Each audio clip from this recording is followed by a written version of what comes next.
Number 3, மூன்றாவது, இவனுடைய வாழ்க்கையில் நான் பிரயோஜனமற்ற பாத்திரம் அப்படின்னு நினைக்கிறதுக்கு ஒரு காரணம். வாசிக்கலாம். 2ஆம் அதிகாரத்தினுடைய 1வது 2வது வசனத்தை வாசிக்க போகிறோம்.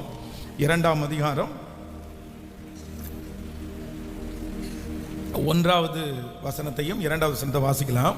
அந்த மீனின் வயிற்றில் இருந்து யோனா தன் தேவனாகிய கர்த்தரை நோக்கி விண்ணப்பம் பண்ணி உத்தரவாரில், நான் பாதாளத்தின் வயிற்றிலிருந்து கூக்குரலிட்டேன், நீர் என் சத்தத்தை கேட்டீர். இன்னொரு வசனத்தை கூட வாசிக்கலாம். 1ஆம் அதிகாரத்தினுடைய 2வது வசனத்தை வாசிக்கலாம்.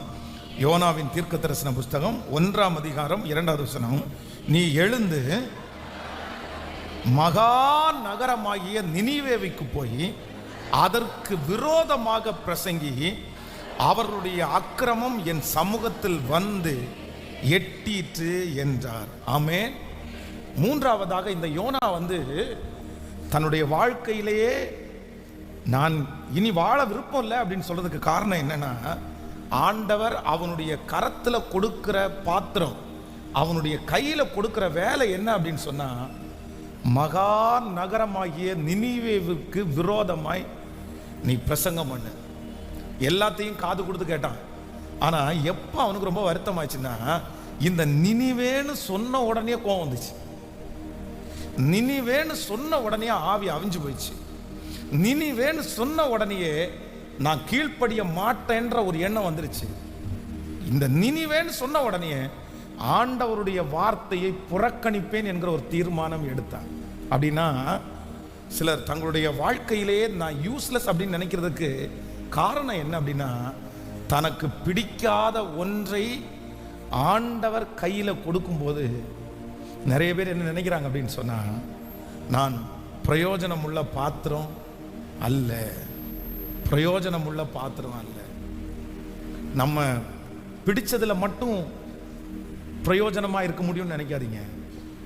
சில காரியங்கள் நமக்கு பிடிக்காமலே இருந்தால் கூட அதிலே கர்த்தர் நம்மை பிரயோஜனம் உள்ளவர்களாய் கர்த்தர் மாற்றுவதற்கு, எனக்கு பிடிக்கும் எனக்கு பிடிக்காது அப்படின்னு இல்லை, நீங்க கொடுக்கறது எதுவா இருந்தாலும், உங்க சமூகத்திலிருந்து வாங்குறது எதுவா இருந்தாலும், அது எனக்கு பிடிக்காம இருந்தாலும் கண்டிப்பாக அது நன்மையாகத்தான் இருக்கும். அதை ஏற்றுக்கொள்ளும் போது ஆரம்பத்தில் அது அற்பமா தெரிஞ்சாலும் அதனுடைய முடிவை சம்பூரணமாய் மாற்றுவதற்கு கர்த்தர் வல்லவராய் இருக்கிறார். நமக்கு பிடிச்சதே தரும்போது சந்தோஷமாய் வாங்கிறது மட்டும் ஆண்டவருடைய பிள்ளைகள் அல்ல. அவருக்கு பிடிக்காத கசப்பான காடியை கொடுத்தாலும், அந்த அனுபவமானாலும் அதை ஏற்றுக்கொள்ளுகிற பிள்ளைகள் தான் ஆண்டவருடைய பிள்ளைகள். ஹல்லேலூயா. எத்தனை பேர் நீங்க ஒப்பு கொடுக்க போறோம்?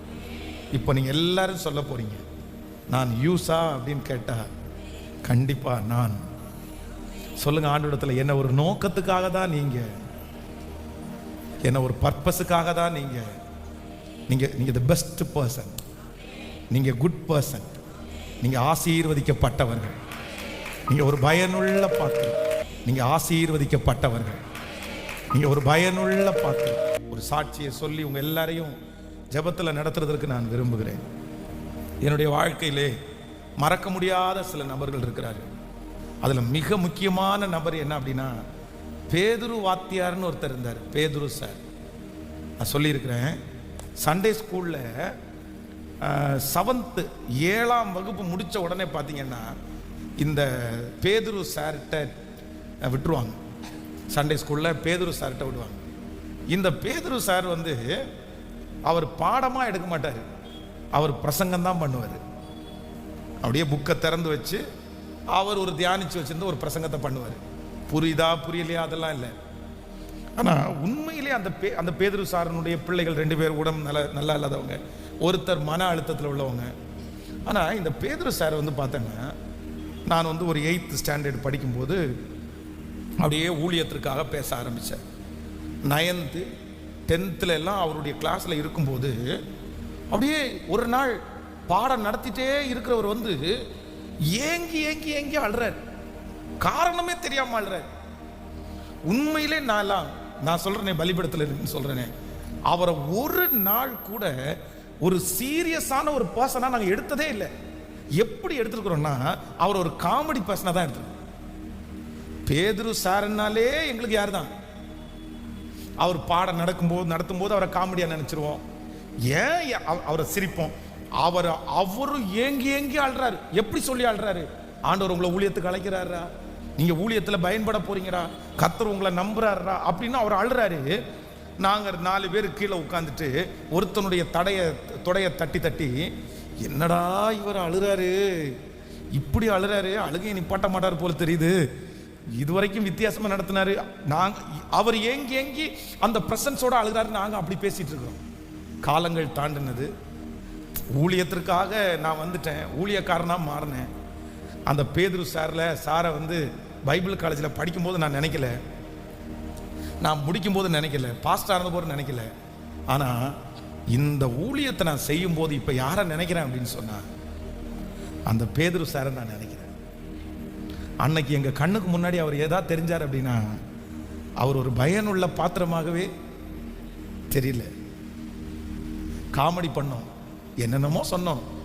ஆனால் உண்மையிலே நான் நம்புறேன், இன்னைக்கு நான் ஊழியக்காரனாய் மாறுவதற்கு, இவ்வளோ பெரிய மகிமையான கனமான ஊழியத்தை தருவதற்கு மிகப்பெரிய வித்து போட்டவர் யார் அப்படின்னா, என் வாழ்க்கையினுடைய முதல் விதையை போட்டவர் யார் அப்படின்னா, அந்த பேதுரு சாருங்க தாங்க முதைய போட்டிருக்காரு. அவர் அழுகங்க, அவர் வடித்த கண்ணீருங்க, அவருடைய மனதில் இருந்த பாரங்க, இன்றைக்கு என்னை ஊழியக்காரனா இந்த இடத்துல நிறுத்துமானால் நான் நம்புறேன், என்னை விட பெரிய ஆள் யார் அப்படின்னா அந்த பேதுரு சார். ஒரு நாள் கூட அந்த பேதுரு சார் நான் இதுவரைக்கும் போய் பார்த்ததே இல்லை, நான் சந்திச்சதும் இல்லை.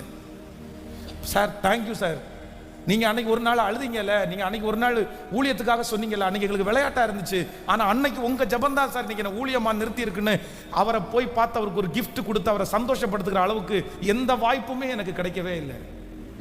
அவருக்கு தெரிய கூட செய்யாம இருக்கலாம். ஆனா உண்மையிலேயே பேதுரு சாரை நான் சொல்றதுனால மட்டும்தான் உங்களுக்கு தெரியும். நீங்க யாருமே கண்ணுக்கு முன்னாடி பார்த்ததே இல்லை. ஆனா இன்னைக்கு ஒரு ஊழியக்காரனை உருவாக்குறதற்கு ஒரு பாத்திரமாய் மாறி இருக்கிறேனே தெரியாம இந்த உலகத்தை விட்டே தெரியாமலே போயிட்டாங்களே. அன்பு ஆண்டவருடைய பிள்ளையே, சில நேரத்தில் வந்து நீங்க எந்த அளவுக்கு யூஸ் ஆன ஒரு மனுஷன்றது நிறைய பேருக்கு தெரியாது, உங்களுக்கு தெரியாது. உங்கள்கிட்ட வந்து சொல்லல அப்படின்றதுக்காக நீங்க யூஸ் இல்லாதவங்கன்னு நினைக்காதீங்க. கர்த்தர் உங்களை எப்படி வச்சிருக்கிறார் அப்படின்னு சொன்னா, பயனுள்ள பாத்திரம்.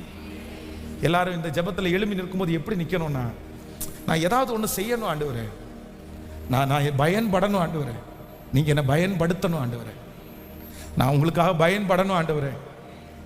நான் இனி ஒரு நாள் கூட சாவுக்காக நான் ஜெபம் பண்ண மாட்டேன். நான் ஒரு நாள் கூட என் வாழ்க்கை நான் இனி விரக்தியா நான் கடத்த மாட்டேன். இல்ல, கர்த்தர் என்ன இந்த பூமிக்கு கொண்டு வந்ததுக்கு ஒரு பெரிய நோக்கம் இருக்குது, இந்த குடும்பத்துல இணைச்சதுக்கு ஒரு பெரிய நோக்கம் இருக்குது, இந்த கணவனார் இடத்துல கர்த்தர் என்ன சேர்த்து வச்சதுக்கு ஒரு காரணம் இருக்குது, இந்த பிள்ளைகளை கர்த்தர் எனக்கு தந்ததுக்கு ஒரு காரணம் இருக்குது, இந்த திருச்சபையை கர்த்தர் எனக்கு தந்ததுக்கு ஒரு காரணம் இருக்குது. எல்லாரும் எழுப்பி நிற்கலாமா? கர்த்தர் நல்லவர். ஓ ஹல்லேலூயா, ஹல்லேலூயா. யெகோவா ஓசேனோ, என்னை மீண்டும் கட்டுகிறீ. யெகோவா சபையோ, என்னை ஆளுகை செய்கிறீ. சத்தமா பாடுவோம். யெகோவா ஓசே,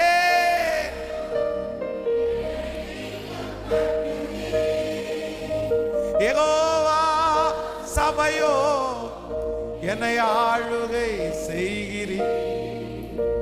நீர் இல்லாமல் ஒன்றுமில்லையே. ஓ என்னை தள்ளாமல் சேர்த்து கொண்டீரே. கைகளை உயர்த்தி, நீர் இல்லாமல்